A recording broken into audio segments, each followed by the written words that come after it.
এবার আমরা প্রমাণটা শুরু করলাম, একটু খেয়াল করো। আমি প্রথমে এবিসি ত্রিভুজের লম্ববিন্দু ও থেকে এ শীর্ষের দূরত্ব ও এ, দেখো এই যে ও থেকে আমার শীর্ষের যে দূরত্ব ও এ, আমি কিন্তু লম্বটা অঙ্কন করেছি, এটি কিন্তু আমার এই ত্রিভুজের একটা লম্ব। শীর্ষ ও থেকে এ এবং পরিকেন্দ্র এস থেকে শীর্ষ এর বিপরীত বাহু বিসি এর দূরত্ব। খেয়াল করো, প্রথমে হচ্ছে লম্ব বিন্দু থেকে শীর্ষের দূরত্ব ও এ এবং পরিকেন্দ্র এস থেকে দূরত্ব এসপি, বিপরীত বাহু। এটা কিন্তু বিসিটা কিন্তু এ এর বিপরীত বাহু। ত্রিভুজে যদি চিন্তা করো, বিসিটা হচ্ছে আমার এ শীর্ষবিন্দুর বিপরীত বাহু। তার মানে দুইটা দূরত্ব, একটা হচ্ছে ও এ, ও এটা হচ্ছে লম্ব থেকে শীর্ষের দূরত্ব, লম্ব বিন্দু থেকে শীর্ষের দূরত্ব, যেহেতু আমার লম্ব বিন্দুটা ও এবং এ হচ্ছে আমার শীর্ষ। ও এ হচ্ছে লম্ব বিন্দু থেকে শীর্ষের দূরত্ব এবং এস থেকে এ শীর্ষের বিপরীত বাহু বিসি এর দূরত্ব হচ্ছে এসপি। অর্থাৎ এস থেকে আমি যে এসপিটা অঙ্কন করেছি সেটা এ বিন্দু, অর্থাৎ আমার শীর্ষবিন্দুর বিপরীত বাহুর উপর অঙ্কিত দূরত্ব। বিপরীত বাহুটা হচ্ছে বিসি আর এসপি হচ্ছে এস থেকে বিসি এর উপর অঙ্কিত দূরত্ব। এখানে ও এ ইজ ইকুয়াল টু 2sp, এটা একটা সূত্র রয়েছে। কোন একটি ত্রিভুজের, একটু খেয়াল করে শোনো, কোন একটি ত্রিভুজের লম্ব বিন্দু থেকে তার বিপরীত বাহুর দূরত্ব, লম্ব বিন্দু থেকে তার শীর্ষ বিপরীত শীর্ষ বাহুর দূরত্ব, ওই শীর্ষ বাহুর বিপরীত বিন্দু, ওই শীর্ষ বাহুর যে বিপরীত বাহু, ওই শীর্ষ বিন্দুর যে বিপরীত বাহু, অর্থাৎ এ শীর্ষ বিন্দুর যে বিপরীত বাহু বিসি। একটা ত্রিভুজের মধ্যে আমি যদি আমার পরিকেন্দ্র এবং আমার লম্ব বিন্দু দুইটাই নেই, আমি আমার একটা ত্রিভুজ অঙ্কন করলাম যেটা ধরো মধ্যমার কোনো কাজ নেই, ভরকেন্দ্র নেই, ধরে নিলাম এই ত্রিভুজে অ্যাকচুয়ালি কোনো মধ্যমা নেই, শুধুমাত্র লম্ব রয়েছে এবং পরিকেন্দ্র রয়েছে। আমি যদি একটু দেখানোর চেষ্টা করি, এই যে খেয়াল করো, এই যে একটা বৃত্ত অঙ্কন করলাম, এই বৃত্ততে আমার একটা ত্রিভুজ রয়েছে, আমার একটা ত্রিভুজ যেটা 3টি বাহু, তার মানে আমি একটা পরিকেন্দ্র পাচ্ছি, তাই তো? এই পরিকেন্দ্র থেকে আমি যদি ত্রিভুজের বিপরীত বাহুর উপর একটা রেখা অঙ্কন করি, সেটা হচ্ছে বিপরীত বাহুর উপরে লম্ব। এবার আমি এই ত্রিভুজের মধ্যে একটু লম্ব অঙ্কন করলাম, আমি যদি একটু লম্ব অঙ্কন করি, এখান থেকে আঁকবো একটা, এখান থেকে আঁকবো একটা, তো আমি একটা লম্ব পাবো। ধরে নিলাম এই বিন্দুটা হচ্ছে আমার লম্ব বিন্দু। আমি কিন্তু আরো দুটা লম্ব আঁকবো, যেটা আমি দেখাইলাম না, কারণ এটা ক্লিয়ার হবে না তাহলে পিকচারটা। ধরো আমি এইখানে আমার লম্ব বিন্দুটা পেয়েছি, এই লম্ব বিন্দু থেকে এই যে শীর্ষের যে দূরত্ব, অর্থাৎ ও এ, আমার লম্ব বিন্দুটা হচ্ছে ও, এই লম্ব বিন্দু থেকে শীর্ষের যে দূরত্ব, এই দূরত্বটা আর ওই ত্রিভুজ এবং বৃত্ত, সেই ত্রিভুজের যে পরিকেন্দ্রটা আমি পাচ্ছি এস, এস থেকে ওই একটি ত্রিভুজের শীর্ষবিন্দুর বিপরীত বাহুর উপর অঙ্কিত লম্ব, এটা হচ্ছে আমার বিসি। আমি যদি আমার কেন্দ্র থেকে, অর্থাৎ আমার পরিকেন্দ্র থেকে এই বিসি এর উপর যে লম্বটা অঙ্কন করলাম এসপি, এই দূরত্বটা অর্থাৎ ভরকেন্দ্র থেকে আমার যে শীর্ষের দূরত্বটা, এই দূরত্বটা আমার এই লম্ব দূরত্ব ডিবি। অর্থাৎ এই যে দূরত্বটা আমি যে পাচ্ছি, এই দূরত্বটা অর্থাৎ ও এ আমার এসপি এর দ্বিগুণ। এসপি যতটুকু হবে, এসপি কে যদি আমি ডাবল করে দেই তাহলে আমি আমার ও এ পাবো। ও এ বের করার জন্য আমার এসপি কে করতে হবে ডাবল। আমি কথাটা বোঝাতে পেরেছি? একটু খেয়াল করো, আমি যদি এসপি টার মাপটা তুমি যদি স্কেল দিয়ে নাও এবং তুমি যদি ও এর মাপটা নাও, তুমি দেখতে পাবে ও এটা এসপি এর ডাবল হয়ে যাচ্ছে। এর একমাত্র কারণ হচ্ছে আমি একই ত্রিভুজে যদি পরিকেন্দ্র এবং লম্ববিন্দু দুটোই পাই, তাহলে লম্ববিন্দু থেকে শীর্ষের দূরত্ব, লম্ববিন্দু থেকে যে কোনো শীর্ষের দূরত্ব আমি এ ধরলাম, এজন্য আমি এর বিপরীত বাহুটা নিতেছি। শীর্ষের যে দূরত্ব আসবে সেই একই শীর্ষের বিপরীত বাহু অর্থাৎ বিসি, বিসি এর উপর তুমি যদি পরিকেন্দ্র থেকে একটা লম্ব অঙ্কন করো, এই যে দূরত্বটা, এই দূরত্বটা দ্বিগুণ দূরত্ব পাবো আমি এই যে লম্ববিন্দু থেকে শীর্ষ পর্যন্ত যে রেখাটা অঙ্কন করবো। আমাকে একটু তোমরা জানাবে তোমরা কি ব্যাপারটা বুঝতে পারছো কিনা।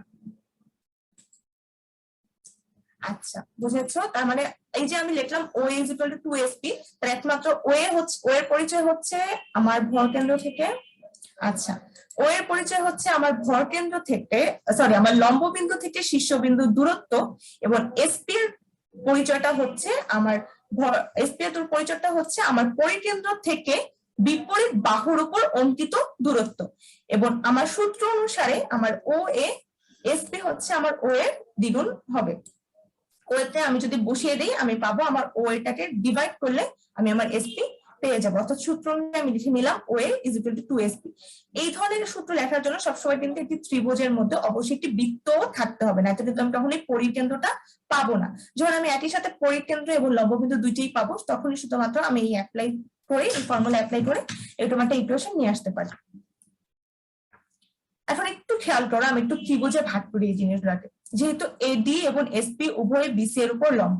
একটু খেয়াল করি, এডি কিন্তু লম্ব, আমি প্রথমেই বলেছিলাম, কারণ আমি লম্ব না আঁকলে অবশ্যই আমি লম্ব বিন্দুটা পাবো না, তো আমি লম্ব প্রথমে এটি নিয়েছি এডি।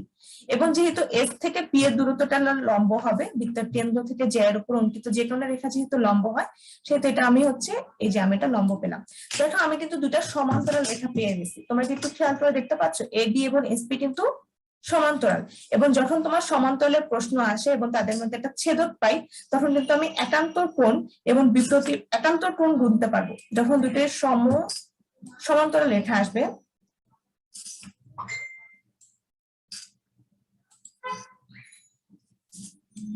দেখো আমি দুটো সমান্তরাল রেখা পেলাম এসপি এবং এডি, এবং তাদের একটা ছেদক পেয়ে গেছি এপি। এখন কিন্তু আমি এখানে একান্তর কোণ পেয়ে যাব, কারণ এটা কি হয়েছে, আমি দুটো সমান্তরাল রেখা পেয়েছি এবং একটা ছেদক পেয়েছি।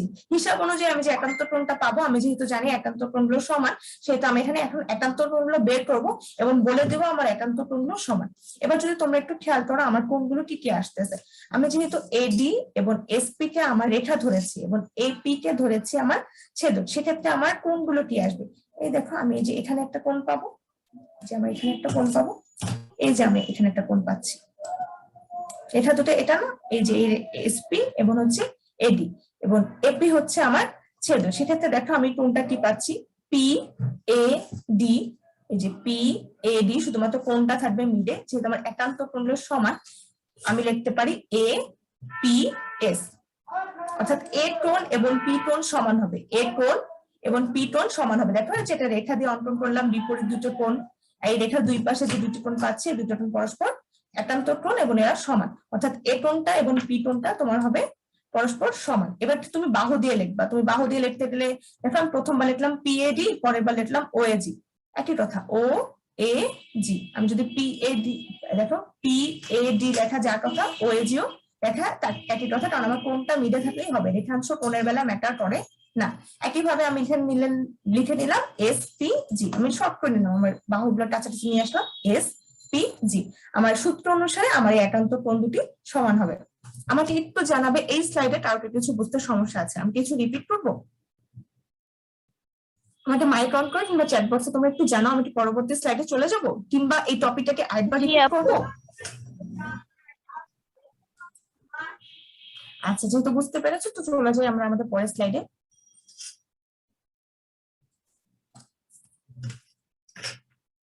দেখো আমি এখানে আমার চিত্রটি আরেকবার নিয়েছি, এবার আমি দেখো আমি যেহেতু, দেখো তুমি হিসাব করো, আমি ও এ জিতে নিয়ে আসলাম, আবার এস পি জিতে নিয়ে আসলাম, আমি কি দুটা ত্রিভুজ পাচ্ছি?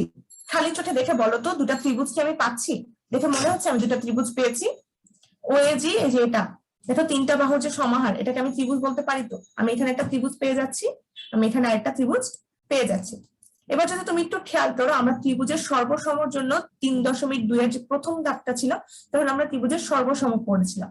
সর্বসম প্রমাণ করার জন্য আমাদের ত্রিভুজে যে কোনো দুইটি কোণকে অবশ্যই সমান প্রমাণ করতে হয়, এবং যেহেতু আমরা জানি ত্রিভুজের দুইটি কোণ সমান হয়ে গেলে ত্রিভুজের তৃতীয় কোণটাও অপর ত্রিভুজের তৃতীয় কোণের সমান হয়ে যায়, তার মানে আমরা আপাতত এখানে দুইটি কোণ সমান প্রমাণ করাটাই যথেষ্ট, তাহলে আমি ত্রিভুজ দুটিকে সদৃশটনী ত্রিভুজ বলতে পারবো। আমি বলতে পারবো এই ত্রিভুজ দুটিকে সদৃশটনী যদি আমি কোণগুলো প্রমাণ করে দিতে পারি। আমি একটা কোণ কিন্তু অলরেডি প্রমাণ করে দিয়ে আসছি, একান্তর কোণ, আমার এই যে এ কোণ এবং এখানকার পি কোণ কিন্তু সমান হয়ে গেছে, কারণ ওরা দুজন একান্তর কোণ। আমি প্রথমে এই যে লিখে নিলাম আমার ও এ জি এবং আমার এস পি জি, ও এ জি এবং এস পি জি কোণ দুটো পরস্পর সমান, কারণ এই দুটো কোণ হচ্ছে আমার একান্তর কোণ।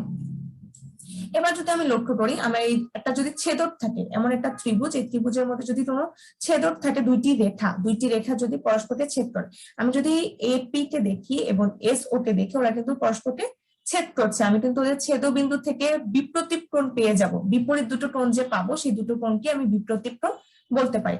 তুমি যদি খেয়াল করো আমার রেখা দুটি কি হবে, এপি এবং এস ও, সবকিছু বাদ দিয়ে শুধুমাত্র এই রেখা দুটিকে চিন্তা করো, এই রেখা দুটো যদি আমি চিন্তা করি তাহলে আমি কোন দুইটি কোণ পাবো? কেউ কে বলতে পারো? আমি সব বাদ দিয়ে দিলাম, শুধুমাত্র আমি ধরে নিলাম, হ্যাঁ মাইক অন করেছো, বলতে চাও আমি কোন দুটি রেখা পাবো? কোশ্চেনটা যদি বলতেন। আচ্ছা দেখো, আমি এপি একটা রেখা যদি ধরি, আমি এখানে একটু দেখানোর চেষ্টা করি, এই যে ধরো এটা আমার এপি, এই যে আমার এসও, এই যে হ্যাঁ, আমার বুঝতে এস পারছি। তো চলে গেছে। হ্যাঁ, এখন কিন্তু আমি এই দুইটি রেখার জন্য দুটি বিপরীত কোণ পাবো, যারা আমার হিসাব অনুযায়ী কি কোণ, বিপ্রতীক কোণ, এবং আমি বিপ্রতীক কোণকে সমান বলে দিতে পারি। এই যে এই বিন্দুটা হচ্ছে আমার যে ছেদবিন্দু, আমি যেটাকে বলি, যে বিন্দুটা হচ্ছে পরস্পর দুইটা রেখা ছেদ করেছে, তাহলে আমি এখান থেকে যে দুইটা বিপ্রতীক কোণ পাবো সেই দুইটা কোণ কি হবে আসলে? এই পিজিএস। PGS, এই যে এই কোণটা, যেহেতু আমার এই বিন্দুটাতে ছেদ হয়েছে, আমি যদি এখানে একটুখানি দেখানোর চেষ্টা করি, এ ধরো আমার আর কিছু নেই, ডানে বামে আর কিছু নেই, আমি এখান থেকে এপি মধ্যমাটা নিয়েছি এবং এস ও ও আমার যেই বিন্দুর সংযোগ সরলরেখা ছিল সেটা নিয়েছি, এই বিন্দুটা হচ্ছে আমার জি। তাহলে কোণ দুটো কি হবে, তোমাকে কিন্তু আর ওইটার দিকে তাকানোর দরকার নেই। এ জি ও, আমার বিপরীত কোণটা হবে এ জি ও, এবং এস জি পি বা পিজি এস, এই দুটো কোণ হবে হচ্ছে আমার বিপ্রতীক কোণ, এবং আমি যেহেতু জানি বিপ্রতীক কোণগুলো সমান, সেহেতু হচ্ছে আমার এই দুটো কোণ হয়ে গেছে সমান।